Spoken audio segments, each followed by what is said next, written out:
Bonjour, alors le sujet de cette 38e minute même pas peur, c'est le joyau qui se cache derrière nos peurs. Je reviens de mon voyage en Gaspésie où j'étais sur le pouce et en plus je savais pas où j'allais dormir le soir à chaque fois. Et ça m'a appris énormément de choses et je pense que ça peut vous aider vous pour aussi avoir envie de dépasser vos peurs. Alors je m'appelle Blandine de Maillard, je suis conférencière, auteure et blogueuse pour le blog Même pas peur. Et ce petit voyage en Gaspésie là que je voulais faire, en partant, j'avais quand même, comme disent les Québécois, la chienne. C'est-à-dire que j'avais peur parce que je me disais, waouh, mais comment je fais pour le soir aller discuter aux gens? Je m'étais mis exprès juste un sac de couchage pour m'empêcher d'aller planter la tente dans un camping. Donc j'ai brûlé tous les ponts qu'il y avait derrière moi pour être sûre d'aller dans la direction que je voulais. Et oui, j'avais peur avant. J'ai eu peur aussi de temps en temps, quelquefois, de ne pas trouver, mais finalement, ça s'est toujours bien terminé. Et ça m'a appris énormément de choses sur moi déjà, sur ma manière de gérer la peur, sur ma manière de faire confiance aux gens, sur la manière de checker mon intuition. Je faisais un petit balayage corporel, 1 à 2 secondes, comme ça je fermais les yeux pour savoir est-ce que je fais confiance à cette personne ou pas.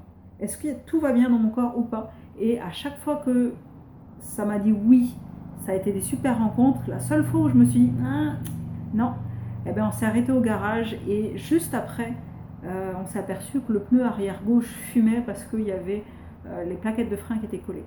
Donc j'ai appris à faire confiance davantage encore à mon intuition et surtout je me suis aperçu que j'étais capable de faire face à ça. J'étais capable de faire face à l'imprévu.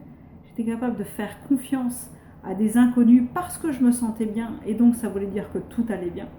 Et aussi que j'adorais ce mode de voyage et donc que je vais le reproduire. Je vais reproduire ce mode de voyage là parce que je trouve ça juste génial. En fait, c'est exactement comme ça, avec cette dose d'imprévu que j'ai envie de voyager. Je vous en parle dans les prochains jours. Donc, vous, là, qui avez des peurs et qui m'écoutez, challengez-vous. Allez voir c'est quoi le joyau qui se cache derrière vos peurs. Parce que derrière chaque peur, il y a un désir. Si on a peur, c'est parce que notre cœur nous dit vas-y, fais comme ça. J'ai envie que tu fasses comme ça. Et notre cerveau nous dit non, non, non. Ah, pas non. Mais t'es folle, t'es malade. Ça marche pas comme ça. On peut pas faire confiance aux gens comme ça, etc. Et en fait, si, ça marche. Donc, challengez-vous, allez voir ce qui se passe derrière vos peurs et vous allez voir, vous aurez toujours un joyau.